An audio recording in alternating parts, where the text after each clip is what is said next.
Assalamualaikum warahmatullahi wabarakatuh. Pada pertemuan kali ini, saya akan membahas mengenai unsur-unsur pada geometri, yang mana terdiri atas titik, garis, bidang, dan sudut. Nah, sebelum kita memasuki materi ini, di sini saya akan menjelaskan terlebih dahulu, khususnya karena saudara di sini adalah semester 1, yang mana semester 1 itu harus dikenalkan dulu dengan dasar-dasarnya. Saya yakin bahwa saudara sudah pernah belajar mengenai geometri. Kemudian di dalam geometri di situ ada bangun ruang, bangun datar, dan lain sebagainya. Nah, di sini saya akan mengawali dulu untuk pengenalannya, bahwa matematika itu merupakan suatu sistem aksiomatis deduktif formal, di mana pada sistem aksioma kita mengenal ada suatu istilah aksioma, atau postulat. Apa itu aksioma? Aksioma merupakan suatu pernyataan yang diterima sebagai kebenaran dan bersifat umum. Nah, di sini aksioma itu tidak membutuhkan suatu pembuktian, Nah, sedangkan postulat sendiri itu adalah suatu pernyataan yang dibuat untuk mendukung sebuah teori. Nah, postulat ini juga tanpa dibuktikan kebenarannya. Jadi, aksioma dan postulat ini tanpa dibuktikan kebenarannya, kita sudah percaya bahwa pernyataan kedua ini bisa diterima. Seperti itu. Nah, maka di sini dapat dikatakan bahwa matematika itu adalah merupakan sistem aksiomatik. Nah, kemudian pada matematika sebagai sistem deduktif formal mengandung arti bahwa matematika di sini harus dikembangkan berdasarkan pola berpikir atau penalaran deduktif. Dan setiap prinsip, teorema, sifat dalam matematika di sini harus dibuktikan kebenarannya secara formal berdasarkan kebenaran konsistensi. Nah, maka saudara, apabila nantinya saudara menemukan istilah teorema, yang mana teorema itu merupakan salah satu perwujudan dari objek matematika yang disebut dengan prinsip yang harus dapat dibuktikan kebenarannya dengan aksioma-aksioma atau definisi. Nah, maka dari sini saudara bisa lihat bagannya, aksioma, kemudian definisi di sini merupakan pendukung untuk membuktikan suatu teorema. Jadi apabila nantinya saudara menemukan istilah aksioma atau definisi, itu berarti suatu pernyataan yang kebenarannya itu sudah tidak diragukan lagi dan tidak perlu kita buktikan. Nah, tapi kalau saudara nantinya menemukan istilah teorema, maka ini adalah suatu pernyataan yang perlu adanya suatu pembuktian. Nah, kemudian kita lanjut. Untuk objek geometri, yang pertama ada titik, Titik itu dilambangkan dengan huruf kapital. Saudara tahu bahwa titik itu disimbolkan dengan suatu noktah, Padahal sebenarnya titik itu adalah suatu unsur geometri yang paling sederhana, yang mana tidak memiliki panjang, lebar, ataupun tinggi. Kemudian yang kedua, garis. Garis ini dideskripsikan sebagai sesuatu yang tidak memiliki batas pada panjang, lurus, dan tidak memiliki ketebalan. Nah, garis itu dibentuk dari himpunan titik-titik yang tidak memiliki ujung dan pangkal. Nah, biasa dilambangkan seperti ini. Jadi dilambangkan dengan panah ke segala arah. Nah, ini berarti maksudnya adalah garis AB. Nah, sedangkan sinar garis adalah himpunan titik-titik yang memiliki pangkal tetapi tidak memiliki ujung. Nah, maka dilambangkan dengan satu arah di sini karena memiliki pangkal tapi tidak memiliki ujung. Kemudian untuk segmen garis adalah himpunan titik-titik yang memiliki ujung dan pangkal. Nah, biasa dinotasikan dengan garis di atas tanpa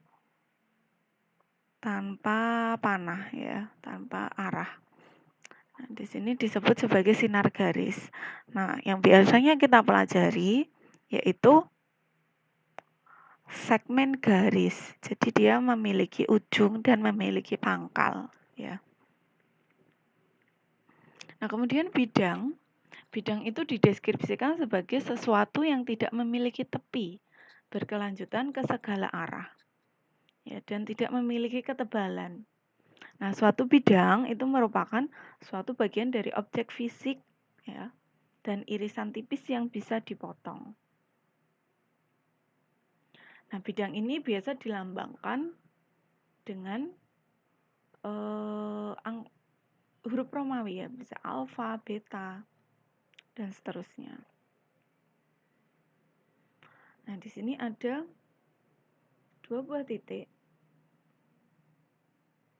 terletak pada garis, di sini adalah garis L. Nah, kita punya aksioma di sini bahwa melalui 2 buah titik sembarang, di sini hanya dapat dibuat suatu garis lurus. Jadi 2 titik ini hanya bisa satu garis lurus. Nah, ini aksioma. Nah, kemudian di sini ada definisi, kemudian ada aksioma. Nah, nanti saudara bisa baca. Nah, kemudian di sini sudut, ya. Sudut itu berdasar sudut. Di sini bisa dilihat ya, unsur-unsurnya. Jadi ini adalah daerah sudut. Kemudian di sini titik sudut. Ini kaki sudut yang membatasi daerahnya. Ya. Sudut sendiri itu biasa dilambangkan dengan 3 huruf. Seperti ini, sudut. Kita ingin menyatakan sudut. Ini sudut yang di sebelah sini, maka dia dibatasi oleh kakinya sudut BAC. Atau bisa juga sudut CAB. Atau bisa juga sudut A. Ini. Nah, kemudian berdasarkan besarnya, sudut dibagi menjadi 5. Ada sudut lancip, sudut yang besarnya 0 sampai 90 derajat. Ada sudut siku-siku, sudut yang besarnya tepat 90 derajat. Ada sudut tumpul, sudut lurus, dan sudut refleks. Nah, kemudian hubungan antar sudut, di sini ada sudut saling berpenyiku atau komplement. Nah, misalkan di sini ada sudut ABC, itu berpenyiku dengan sudut CBD. Ya, maka jumlah sudut ABC ditambah sudut CBD itu adalah 90 derajat. Nah, kemudian sudut saling berpelurus atau suplemen, yaitu sudut yang jumlahnya adalah 180 derajat. Nah, di sini sudut ABC dan sudut CBD adalah sudut yang saling berpelurus, maka jumlahnya 180 derajat. Nah, pelurus dari sudut ABC itu adalah sudut CBD. Sebaliknya, pelurus dari sudut CBD adalah sudut ABC. Nah, kemudian sudut yang saling bertolak belakang. Sudut yang saling bertolak belakang, di sini besarnya adalah sama. Ya. Jadi sudut CEB itu bertolak belakang dengan AED. Sedangkan sudut BED bertolak belakang dengan AEC. Nah, di sini ada suatu teorema bahwa selisih pelurus dan penyiku sudut yang sama itu adalah 90 derajat. Nah, misalkan di sini ada suatu sudut A. Ya, kita akan membuktikan bahwa pelurusnya A dan penyikunya A itu adalah 90 derajat. Nah, pelurusnya A itu berarti 180 derajat min A. Sedangkan penyikunya A itu adalah 90 derajat min sudut A. Nah, sehingga diperoleh pelurus dikurangi penyiku adalah 90 derajat. Nah, kemudian teorema yang kedua, dua sudut yang berpelurus sama.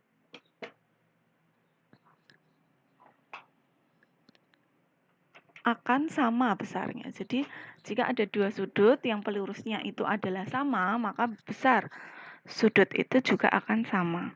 Nah, misalkan di sini ada suatu pelurus A dan pelurus B.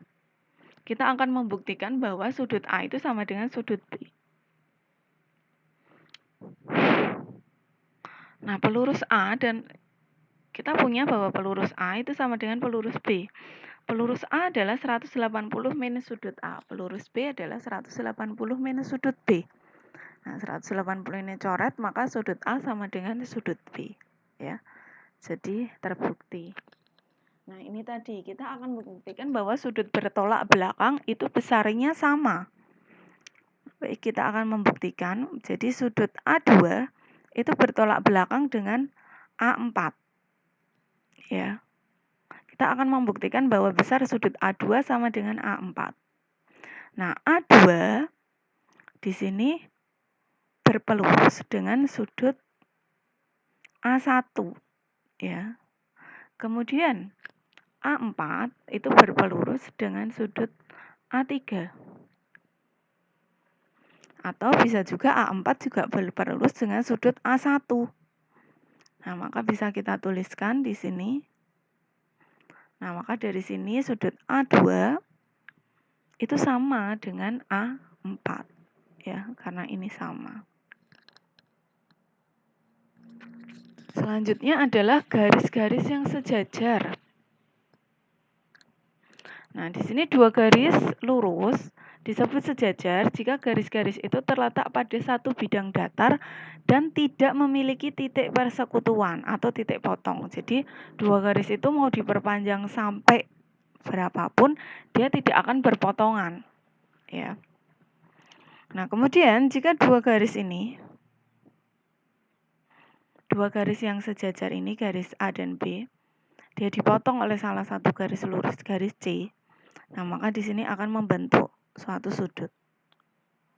Ya, sudut A di sini ada A1, A2, A3, A4, kemudian ada B1, B2, B3, B4. Nah, maka nantinya di sini akan membentuk ada sudut yang sehadap, kemudian sudut dalam berseberangan, sudut luar berseberangan, sudut dalam sepihak, dan sudut luar sepihak. Ya. Nah, ini tentunya saudara sudah pernah belajar dulu di bangku sekolah menengah, ya, yang mana sudut sehadap itu besarnya sama. Ya, di sini ada beberapa aksioma.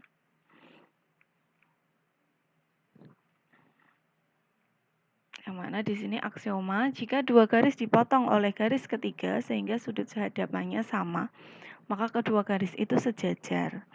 Nah, jika kedua garis sejajar dipotong oleh garis ketiga, maka sudut sehadapnya sama besar. Jika dua garis dipotong oleh garis ketiga sehingga sudut sehadapannya tidak sama, nah maka di sini dia tidak sejajar. Ya. Nah, dari sini bisa kita simpulkan bahwa sudut yang saling sehadap itu besarnya adalah sama. Nah, sudut sehadap itu apa? Sudut A1 sehadap dengan B1. Sudut A4 sehadap dengan B4. Sudut A2 sehadap dengan B2 dan seterusnya. Nah, kemudian sudut dalam berseberangan. Di sini ada suatu teorema, jika dua garis dipotong oleh garis ketiga, maka sudut dalam berseberangannya itu besarnya sama. Nah, di sini akan dibuktikan karena kita sudah punya teorema yang terdahulu, yaitu sudut sehadap dan sudut bertolak belakang yang mana besarnya adalah sama.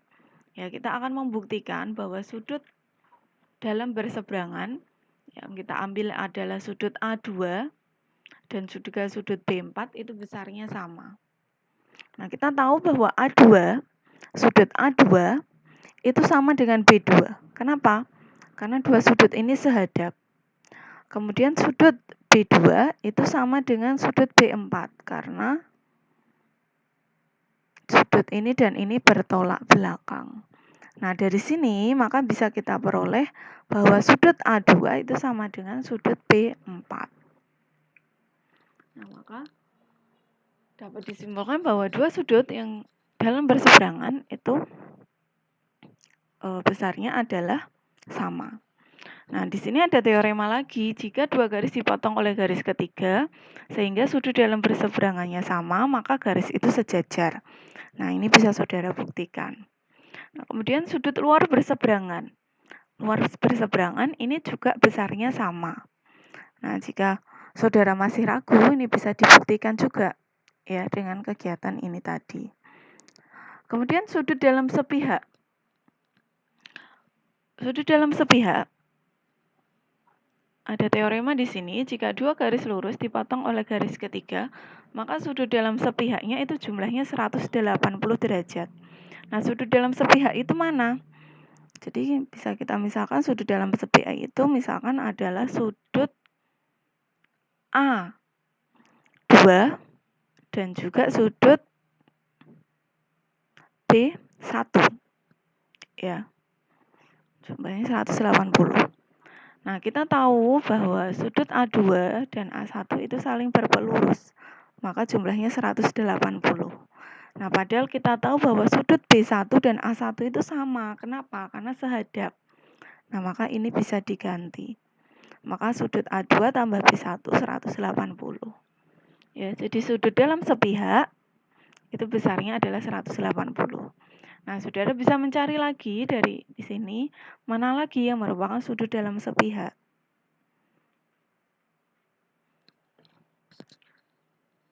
Nah, kemudian ada sudut luar sepihak.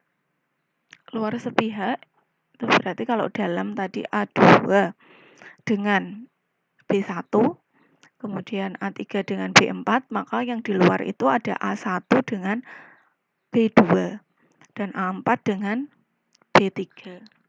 Nah, ini bisa juga dibuktikan bahwa yang luar sepihak itu juga jumlahnya 180 derajat. Oke. Nah, ini saudara, cara melukis dua garis menjadi dua bagian yang sama panjang. Saudara bisa, ini juga sudah pernah saudara praktekkan ya dengan menggunakan busur dengan langkah-langkahnya seperti ini. Nah, kalau ini melukis sebuah garis melalui titik di luar dan sebuah garis dan tegak lurus garis tersebut.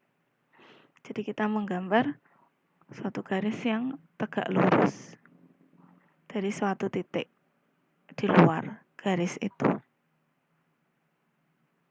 Nah, kalau ini melukis garis tegak lurus di sebuah titik yang terletak pada sebuah garis. Ya. Jadi misalkan ini ada, kita akan melukis garis H dari ini. Nah, misalkan titiknya di sini. Disuruh menggambar garis tegak lurus. Garis P ini yang melalui dari titik yang melalui ini tegak lurus dengan garis ini. Nah, maka diperoleh seperti ini. Nah, ini langkah-langkahnya bisa diikuti ya. Terus kemudian membagi sudut menjadi dua bagian yang sama besar. Nah, ini juga bisa saudara ikuti. Kemudian yang terakhir adalah memindahkan sudut. Baik, demikian materi untuk pertemuan kali ini.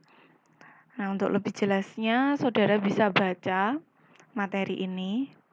Ya, kemudian mengerjakan soal diskusinya, berdiskusi dengan teman. Bisa diskusi dengan memberikan suatu jawaban atau memberikan suatu pertanyaan. Ya.